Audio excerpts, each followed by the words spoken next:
Brother, your mic's muted. Your mic's muted, brother. Yeah, now you can hear me now? Yes, I can hear you now. जय मसीह की सबके लिए Greetings to you all. बहुत खुशी की बात है कि बहुत साल के बाद आपके ये मौका है मुझे It's a great pleasure that after so many years I am amongst you. मैं सोचता हूँ कि आप सब रुड़की में हैं, आप सब We are all across the country, brother. Right now, we gathered from different parts of India. Okay. Praise God, wonderful opportunity. Yeah. This evening I'm going to be sharing on why God allowed, generally why allows difficulties to come to us. आज शाम में भी बात को देखेंगे क्यों प्रभु हमारे जीवन में मुश्किलों को आने देता है. Today the whole world is in turmoil because of the pandemic. आज पूरा संसार इस कोरोना की वजह से बहुत विपरीत हालतों से निकल रहा है. And more than the pandemic of the coronavirus, the pandemic is of fear of death, disease. इस कोरोना की बीमारी से डर से ज्यादा डर है बीमारी का, इन्फेक्शन का और मौत का. But for us as believers in Christ, we don't have fear at all. लेकिन जो हम विश्वासी हैं, हमें इस बात का डर मनाने की कोई जरूरत नहीं है. But we have to understand why God allowed this to happen. पर हमें यह समझने की जरूरत है कि प्रभु ने ये क्यों होने दिया. All these difficulties are not originated by God. ये सारी तकलीफें, मुश्किलें प्रभु ने नहीं बनाई. In John chapter 10 verse 10, Jesus says, the thief comes to steal and kill and destroy. यूहन्ना 10:10 में प्रभु कहता है कि चोर नाश करने, घात करने, चोरी करने, नाश करने, घात करने आता है. But I have come to have life and have it in abundance. लेकिन मैं इसलिए आया कि तुम जीवन पाओ और बहुतायत का जीवन पाओ. And such calamities are actually originated by the devil. और जब ऐसी विपरीत हालतें आती हैं तो ये शैतान पैदा करता है. To kill and destroy people. ताकि लोगों को घात और नाश करे. But God allows these things to happen for a much higher purpose. लेकिन प्रभु इन बातों को एक और बड़ी योजना को पूरा करने के लिए होने देता है. The history of this world, so many times these calamities have taken place, pestilences, diseases, plagues have been taking place. इंसान के संसार के इतिहास में बहुत बार ऐसी महामारी और बहुत बड़ी-बड़ी विपदाएं आई हैं. And all these are a wake-up call for people of this world to seek after God. और ये सारी विपदाएं संसार के लिए एक जगाने का मौका है, वो सचेत हो जाएं. In the book of Job chapter 33, और प्रभु को खोजें. या अय्यूब की पुस्तक 33 अध्याय में verses 14 to 28, 14 से 28 में we read about how God speaks in different ways. हम देखते हैं प्रभु किस तरह अलग-अलग रीति से बात करता है. He speaks in visions, he speaks in dreams, he speaks in a voice, he speaks through a bed of suffering, he speaks through disease. दर्शनों से बात करता है, वचन से बात करता है, वो बीमारी के बिस्तर से बात करता है. That people may seek after God. ताकि लोग प्रभु को खोजें. Generally, people have this habit of going away from God when everything is fine. ज्यादातर लोगों का ये स्वभाव होता है कि वो प्रभु से जब सब कुछ ठीक होता है दूर चले जाते हैं. Look at the history of Israel in the book of Hosea, chapter 13, verse 6. We read. होशे की पुस्तक 13:6 में हम पढ़ते हैं इस्राएल के इतिहास को. God says. प्रभु कहता है about his people. अपने लोगों के बारे में. When I fed them, they were satisfied. जब मैंने उनको खिलाया पिलाया वो संतुष्ट हुए. When they were satisfied, they became proud. और जब संतुष्ट हुए तो घमंडी हो गए. और तब मुझे भूल गए. So we see a pattern in the Old Testament how when the people listened to God, they were blessed by God.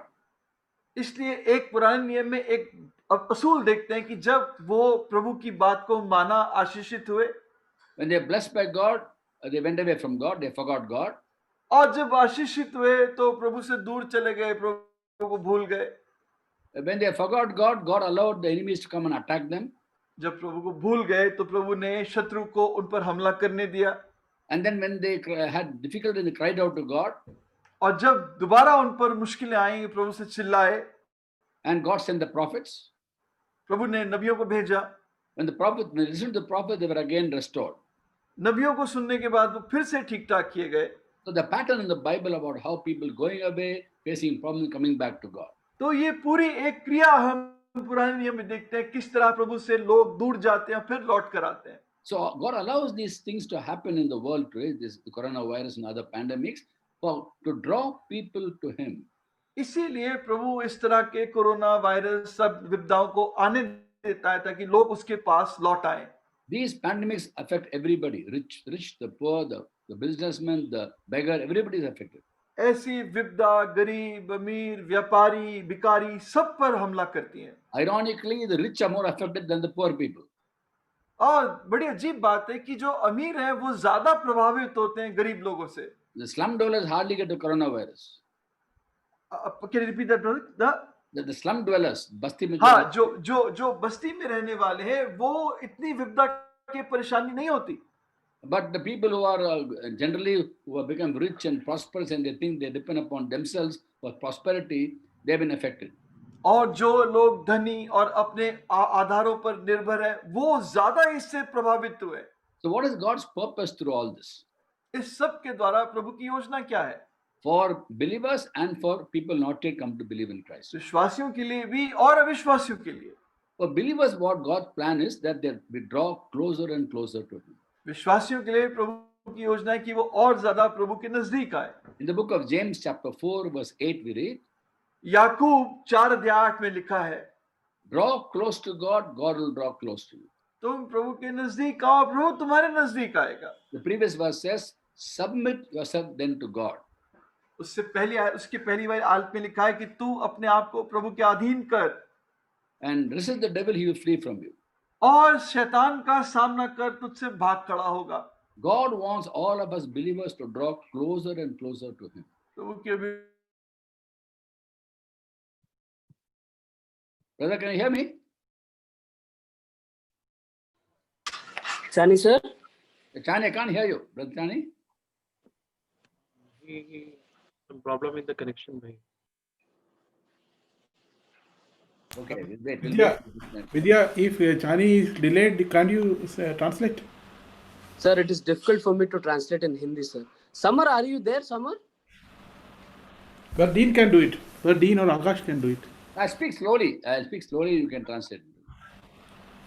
I think Brother Akash can do it. Bhai, Akash bhai? Yeah, why don't try?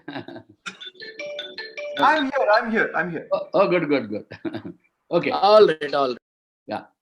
So in the Bible, you'll find people of God who were close to God were never satisfied with the knowledge of God. प्रभु के हम वचन में देखते हैं कि जो लोग प्रभु के बहुत नजदीक रहते थे वो प्रभु के ज्ञान से कभी भी पूरी तरह संतुष्ट नहीं हुए। People like Moses, people like Paul wanted to grow in the knowledge of God. मूसा पौलुस जैसे लोग प्रभु में और ज्यादा बढ़ना चाहते थे। God had told Moses he had found favor in God's sight. प्रभु ने मूसा को कहा, तूने मेरी दृष्टि में अनुग्रह पाया है। And then look at the way Moses responds. और मूसा की क्या प्रतिक्रिया थी? In Exodus 33rd chapter, verse 13, he says, if I have found favor in your sight, teach me your ways. Teach me your ways. Yeah, go ahead. God, you translate. Yeah. निर्गमन 33 में वो कहता है कि प्रभु अगर मैंने तेरी दृष्टि में अनुग्रह पाया तो मुझे तेरा मार्ग सिखा, that I may know you and continue to find favor with you. ताकि मैं तुझे जानूं और तेरी दृष्टि में और अनुग्रह पाऊं। There's no limit to knowing God. प्रभु को जानने की कोई सीमा नहीं है। Sometimes when you're blessed by God abundantly in terms of material blessings, we tend to go away from God. कई बार जब संसार की रीति से प्रभु हमें बहुत आशीष देता है, प्रभु से दूर चले जाते हैं। So God's will for believers is that we draw closer to Him, to know, grow in His knowledge. प्रभु की अभिलाषा है कि विश्वासी होने के नाते हम और प्रभु के नजदीक आए, उसके ज्ञान में बढ़े। And for the people who are not yet in Christ, God wants them to seek after the living God, the Creator. और जो प्रभु को नहीं जानते वो उस सृष्टिकर्ता को जाने। Because people in the world are so much caught up with the things of this world, they stop looking to God. संसार के लोग इस संसार की चीजों में इतना उलझे हुए हैं, उन्होंने प्रभु को ढूंढना बंद कर दिया। When people have difficulty, they tend to look to the Creator. जब लोगों को परेशानी आती है वो सृष्टिकर्ता को ढूंढते हैं। So for the people who do not know God, this is a wake-up call that they seek after the one who created them and concern themselves with what happens after death.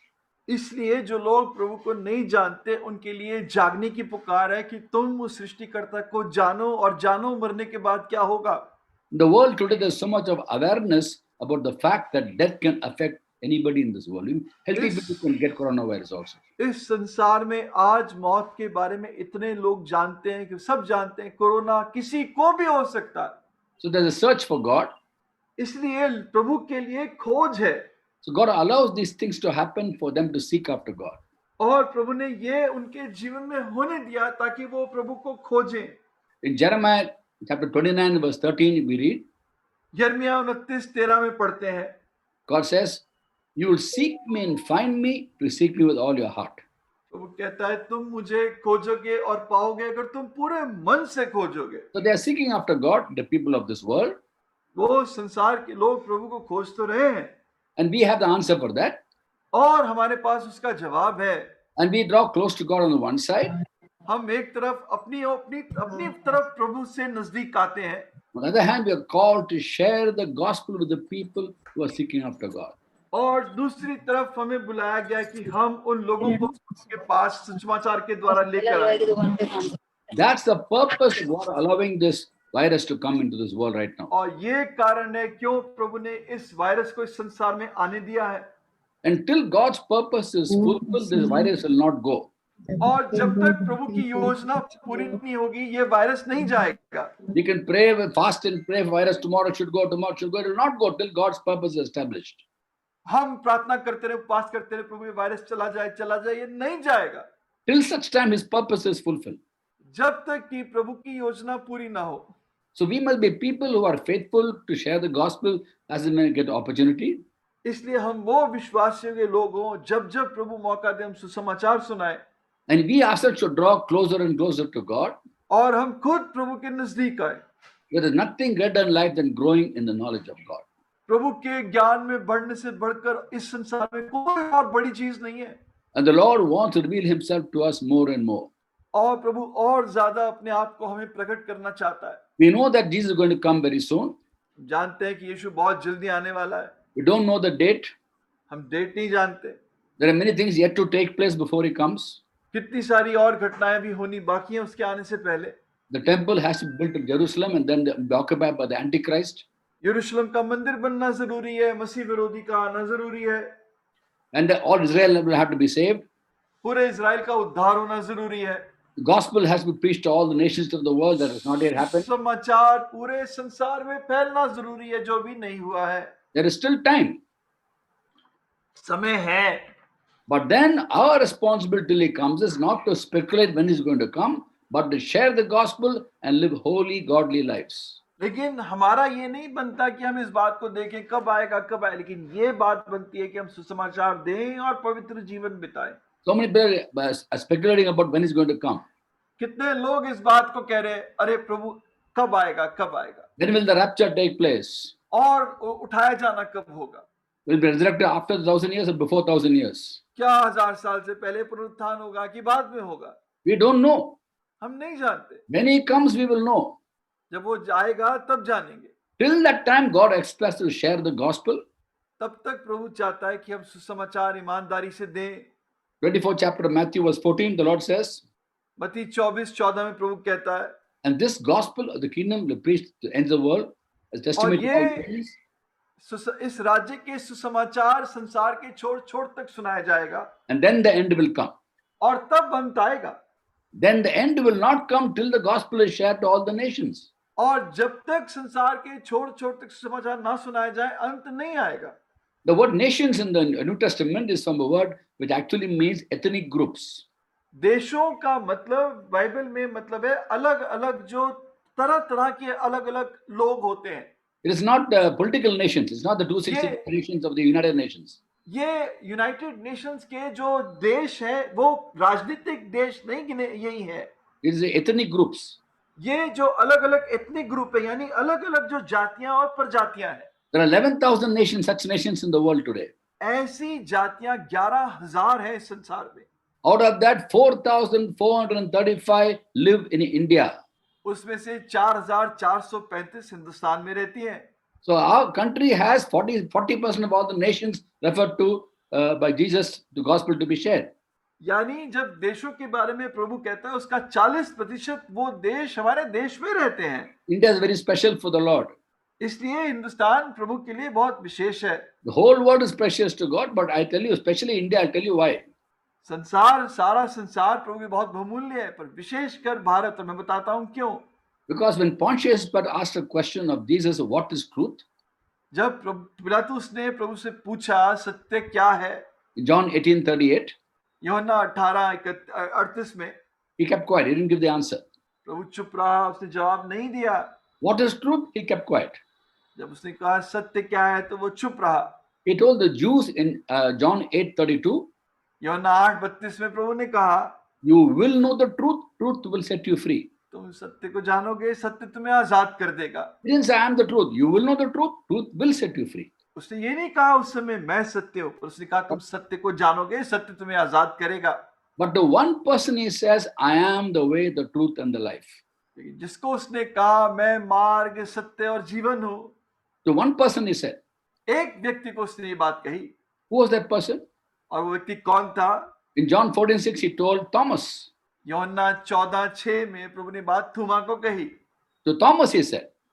थूमा को कही। Why Thomas? Because और थूमा Thomas, को क्यों? because Thomas was coming to India. क्योंकि थूमा हिंदुस्तान आने वाला था। Very special message to India.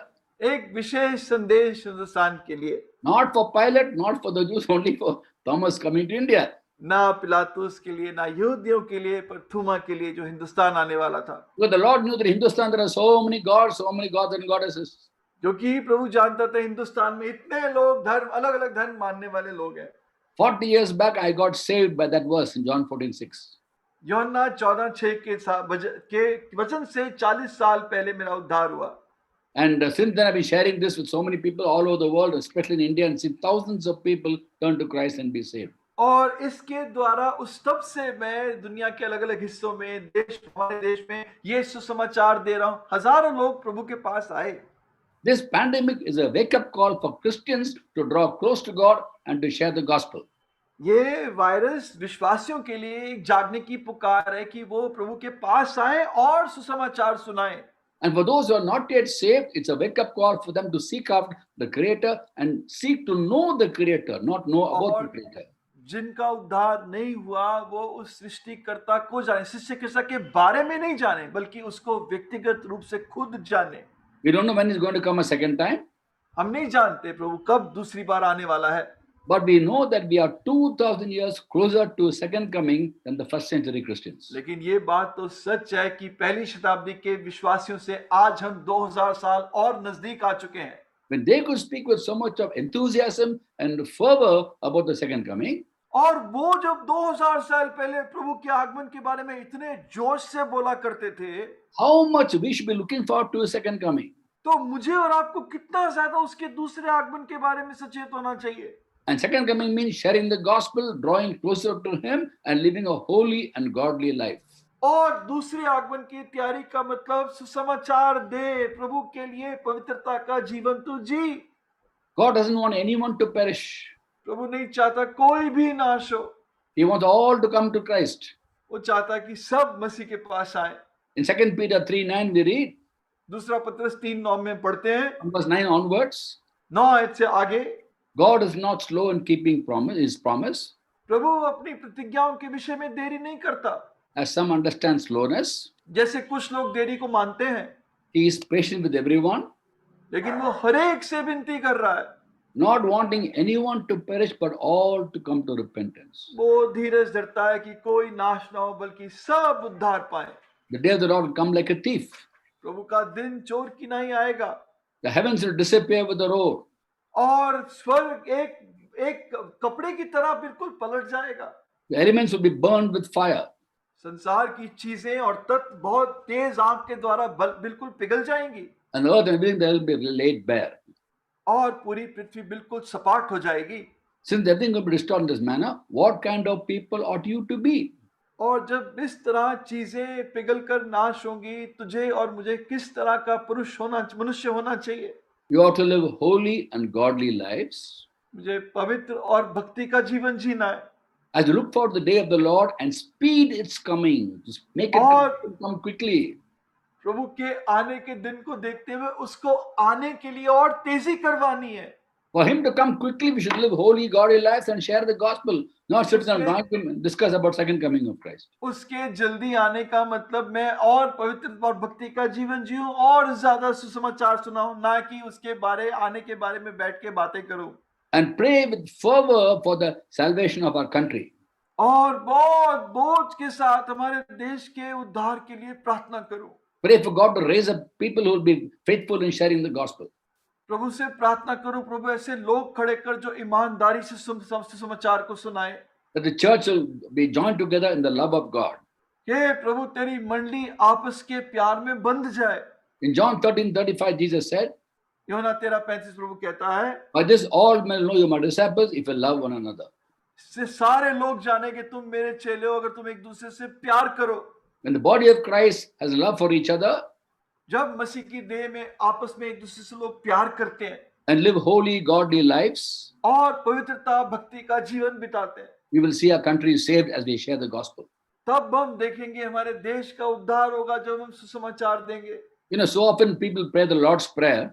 कितने लोग प्रभु की प्रार्थना करते हैं। Do you know that in the Lord's Prayer, the first two verses actually talk about us? क्या आप जानते हो कि प्रभु की प्रार्थना में पहली दो आयतें हमारे बारे में बात करती हैं। Jesus, our Father who art in heaven, प्रभु कहता है हमारे पिता जो स्वर्ग में है, hallowed be thy name. तेरा नाम पवित्र माना जाए, Thy kingdom come. तेरा राज्य आए। What are we saying? हम क्या कह रहे हैं? Let your name be hallowed. Hallowed means holy. तेरा नाम पवित्र माना जाए। Now, for us to hallow his name, we should be living holy lives. उसके नाम पवित्र मानने का मतलब मैं पवित्र जीवन जीऊं। It's like a mirror. When you pray that prayer, it's like a mirror. ये एक शीशे की तरह है जिसके अंदर मैं अपने चेहरे को देखता हूँ इस प्रार्थना के द्वारा। You tell Lord, hallowed be your name. हम जब प्रभु कहते हैं प्रभु तेरा नाम पवित्र माना जाए, What we're saying is, let the church hallow your name. Let the church be holy. हम ये कह रहे हैं कि प्रभु तेरी मंडली पवित्र हो। God will ask us, are you holy? Are you living a holy life? प्रभु मुझसे पूछ रहा है क्या तू पवित्र और भक्ति का जीवन जी रहा है? You want your brother and sister to be holy? Are you living a holy life? तू चाहता है तेरा भाई और बहन पवित्र हो, क्या तू Hallowing पवित्रता my का name. जीवन जी रहा है? तू कह रहा है तेरा नाम पवित्र माना जाए, Thy kingdom come. तेरा राज्य आए। Kingdom has come for us. We can enjoy God's kingdom today. राज्य हमारे लिए आ गया, हम आज प्रभु के राज्य का आनंद लेते हैं। God's kingdom is peace and joy. It is power. प्रभु का राज्य शांति और खुशी और सामर्थ है। As believers, we have come to believe in the Lord, and therefore we are in the kingdom of God. विश्वासी होने के नाते प्रभु विश्वास किया, इसलिए हम प्रभु के राज्य में हैं। But this kingdom has not come for other people. पर उसके राज्य दूसरों के लिए तो नहीं आया। For as it has come, we are enjoying God's kingdom. हमारे लिए आ गया, हम उसका आनंद लेते हैं And we are praying, let your kingdom come. और हम प्रार्थना करते हैं प्रभु तेरा राज्य आए। God will ask us, okay, you want the kingdom to come to others. What are you doing about it? Are you sharing the gospel of the kingdom? प्रभु कह रहा है तू चाह रहा है कि राज्य आए, दूसरों के लिए आए, तू क्या कर रहा है उसके लिए? तू क्या Every time we pray the Lord's Prayer, it is actually looking at ourselves. Am I doing this? Am I living holy life? Am I sharing gospel? प्रभु की प्रार्थना मेरे लिए शीशा है, क्या मैं पवित्र भक्ति का जीवन दे रहा हूँ, क्या मैं समाचार दे रहा हूँ? So this is a wake-up call for all of us to be a people who draw closer and closer to God. इसलिए ये प्रभु की एक जागने की पुकार है कि ताकि हम और ज्यादा प्रभु के नजदीक आ सकें। When you understand that, you will not be praying for the coronavirus to go immediately. You are praying for God's will, purpose to be established even through God's people. अगर ये बात आप समझोगे तो आप कोरोना के जाने के लिए प्रार्थना नहीं बल्कि आप ये प्रार्थना करोगे प्रभु की योजना और इच्छा हमारे जीवन में पूरी हो। May God bless us as we take His word very seriously. प्रभु करे आशीष दे, इस वचन को बहुत गंभीरता से लें And we cry out to God for our land to be saved, for India to be saved. और हमारे देश के लिए प्रभु से चिल्लाएं, हे प्रभु हमारे देश का उद्धार कर। And God will save our country. और प्रभु हमारे देश का उद्धार करेगा। May God bless us प्रभु में आशीष दे and help us fulfill His purpose for our lives. और करे कि हम उसकी योजना को अपने जीवन में पूरा कर सकें। Amen. God bless you. Amen. Amen. Thank you, brother. Thank you.